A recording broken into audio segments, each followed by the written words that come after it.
ক্রিকেটারদের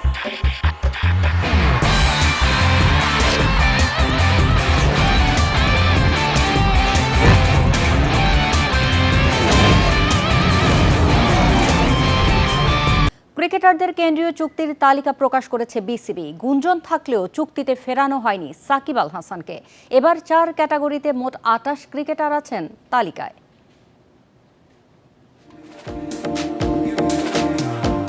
গতবারের কেন্দ্রীয় চুক্তিতে 10 লাখ টাকার এ+ ক্যাটাগরিতে ছিলেন তাসকিন আহমেদ।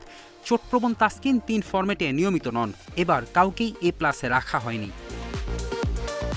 4 ক্যাটাগরিতে মোট 28 ক্রিকেটার, যা আগের বছরে ছিল 21। প্রথমবার চুক্তিতে জায়গা পেয়েছেন পারভেজ ইমন, হাসান মুরাদ ও তানভীর ইসলাম। ফিরেছেন নুরুল হাসান সোহান, শামীম পাটোয়ারি, সাইফ ও নাইম হাসান।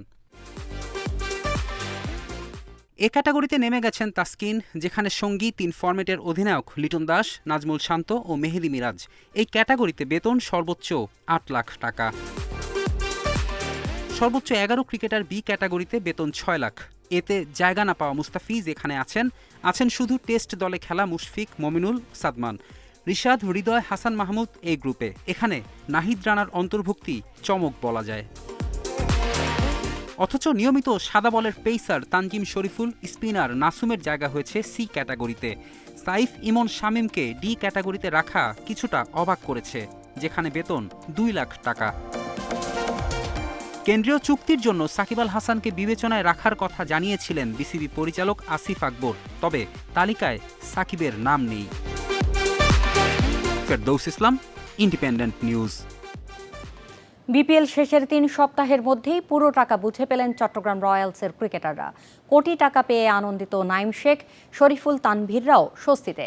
রাজশাহী পুরো টাকা দিলেও বাকি 4 দলের পাওনা দ্রুত পরিশোধের ব্যবস্থা করবে বিসিবি।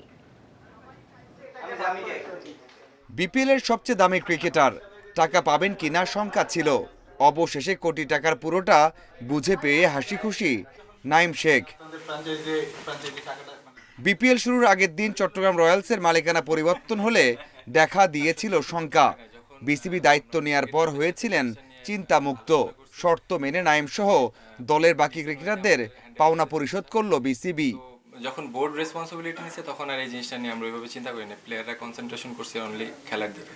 নাফিস ভাই, সুমন স্যার, বাবুল স্যার, এদের কথা স্পেশালি বলতে হয় যে এত শর্ট টাইমে তারা এত ওয়েল অর্গানাইজভাবে আমাদের টিমটা হ্যান্ডেল করছে, যে কারণে আমাদের টিমের রেজাল্টটা এরকম আসছে।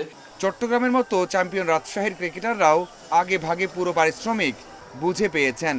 ঢাকা, নোয়াখালী, সিলেট ও রংপুর এই 4 ফ্র্যাঞ্চাইজি এখনও বকেয়া পরিশোধ করেনি। ঢাকা আরও একটা সপ্তাহ টাইম চেয়েছে।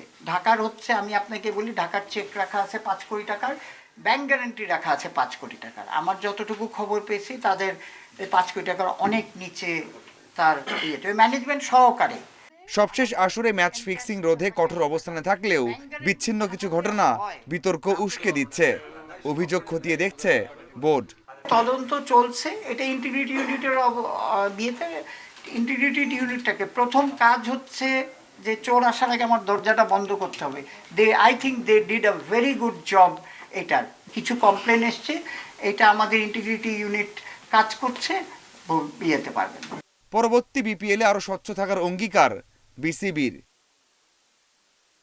Mazharul Islam, independent news. আন্তর্জাতিক ক্রিকেটে ভারতের জন্য আসতে পারে বড় ধাক্কা। রাজনৈতিক জটিলতা এড়াতে 2টি বৈশ্বিক টুর্নামেন্ট ভারত থেকে সরিয়ে নেয়ার কথা ভাবছে আইসিসি। ফলে এর প্রভাব পড়তে পারে বাংলাদেশের ওপর, কারণ 2031 ওডিআই বিশ্বকাপের সহ আয়োজক বাংলাদেশ। ভারত পাকিস্তানের বৈরিতার সরাসরি প্রভাব পড়েছে ক্রিকেটে। এই 2 দেশ কোনো ইভেন্টের আয়োজক হলে বিপাকে পড়তে হয় আইসিসিকে। এবার তো বাংলাদেশকে নিয়েও চরম ঝক্কি পোহাতে হয়েছে ক্রিকেটের নিয়ন্ত্রক সংস্থাকে। নানা সংকটে সাবেক কিংবা বিশ্লেষকদের অনেকেই বলেন ভারত পাকিস্তানে কোনো বৈশ্বিক টুর্নামেন্ট না হলেই ভালো। নানা চাপে আইসিসিও এখন বিকল্প ভাবতে শুরু করেছে। অস্ট্রেলিয়ার সংবাদ মাধ্যম সিডনি মর্নিং হেরাল্ডের প্রতিবেদন অনুযায়ী 2029 চ্যাম্পিয়ন্স ট্রফি ও 2031 ওয়ানডে বিশ্বকাপ আয়োজনের দায়িত্ব ভারত থেকে সরিয়ে অস্ট্রেলিয়াকে দেয়ার বিকল্প পরিকল্পনা করছে আইসিসি। যদি এমনটি হয় তবে 2031 বিশ্বকাপের সহ আয়োজক হওয়ায় বড় প্রভাব পড়বে বাংলাদেশের ওপরও। প্রতিবেদনে বলা হয়েছে, ভবিষ্যতের বড় কোনো আসর যেন রাজনৈতিক কারণে ব্যাহত না হয়, সেজন্য দীর্ঘমেয়াদী বিকল্প পরিকল্পনা তৈরি করছে আইসিসি। বিশ্ব ক্রিকেটের সবচেয়ে বড় অর্থনৈতিক শক্তি ভারত হলেও প্রতিবেশী দেশগুলোর সাথে কূটনৈতিক জটিলতায় এখন আয়োজক সত্ত্ব হাতছাড়া হওয়ার ঝুঁকিতে দেশটি। নারী এশিয়া কাপ রাইজিং স্টার্সে কাল সেমিফাইনালে বাংলাদেশ নামবে পাকিস্তানের বিপক্ষে। ব্যাংককে ম্যাচ শুরু দুপুর 1টায়। এর আগে সকাল 8:30টায় প্রথম সেমিতে লড়বে ভারত শ্রীলঙ্কা। শ্রীলঙ্কা ও থাইল্যান্ডের বিপক্ষে রোমাঞ্চকর জয়ের পর মালয়েশিয়াকে সহজেই হারায় বাংলাদেশ এ দল। বি গ্রুপের সেরা হয়েই সেমিফাইনালে খেলছে লাল সবুজ। বোলিং আক্রমণ দলের মূল শক্তি, ব্যাটিং নিয়ে ততটা নির্ভর নয় ম্যানেজমেন্ট। সেমিফাইনালে স্নায়ুচাপ সামলে পারফর্ম করার চ্যালেঞ্জ ব্যাটারদের। অন্যদিকে আরব আমিরাত ও নেপালকে হারালেও ভারতের কাছে বিধ্বস্ত হয় পাকিস্তান এ দল। বাংলাদেশকে হারিয়ে ফাইনালে উঠতে মুখিয়ে তারা।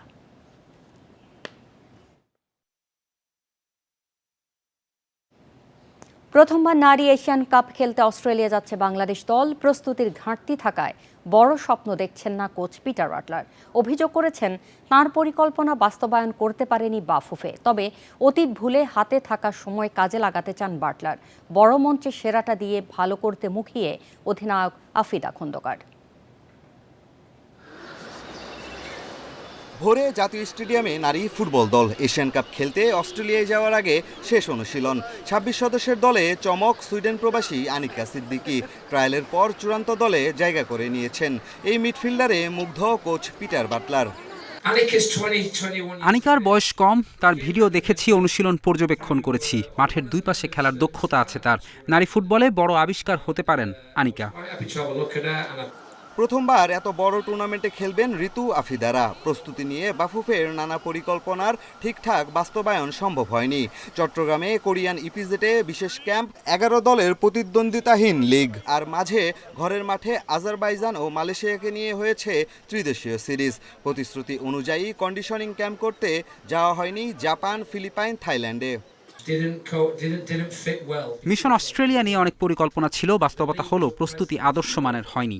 নারী লীগ বেশি গুরুত্ব পেয়েছে, যার কারণে থাইল্যান্ড, ফিলিপাইনে কন্ডিশনিং ক্যাম্প করা সম্ভব হয়নি। অতীত নিয়ে পড়ে থাকতে চাই না, হাতে থাকা সময় কাজে লাগিয়ে প্রস্তুতি সারতে চাই। এশিয়ান কাপে 12 দেশের মধ্যে 6-এ থাকলে বিশ্বকাপ, আর 8-এ থাকলে আসবে অলিম্পিকে খেলার সুযোগ।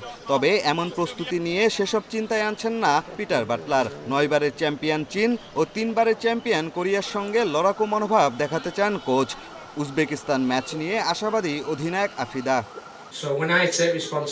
যারা ভাবছেন আমরা এখনই বিশ্বকাপে কোয়ালিফাই করব, তাদের বাস্তবতায় ফিরে আসা উচিত। আকাশকুসুম না ভেবে ধাপে ধাপে এগোনোই ভালো।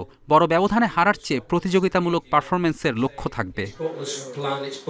এশিয়া কাপের যে চাপটা, ওইটা চাপ নিচ্ছি না আমরা যেভাবে সবসময় খেলি আমরা ওভাবেই খেলার চেষ্টা করব। দুইটা খেলা তো খুব হার্ড টিমের সাথে, তো আমরা অবশ্যই চেষ্টা করব যে উজবেকিস্তানের সাথে ভালো কিছু করা। অস্ট্রেলিয়া পৌঁছে কয়েকদিনের কন্ডিশনিং ক্যাম্প করবে বাংলাদেশ দল। বৃহস্পতিবার সিডনির স্থানীয় ক্লাবের সাথে খেলবে প্রস্তুতি ম্যাচ। 3 মার্চ চীনের বিপক্ষে ম্যাচ দিয়ে এশিয়ান কাপ মিশন শুরু লাল সবুজের। পিয়াস সাহা, ইন্ডিপেন্ডেন্ট নিউজ, ঢাকা। এই ছিল আজকের যত খেলায়। ইন্ডিপেন্ডেন্ট টেলিভিশনের সব খবর বিস্তারিত জানতে চোখ রাখুন ফেসবুক, ইউটিউব ও এক্সে। আমন্ত্রণ পরের আয়োজন।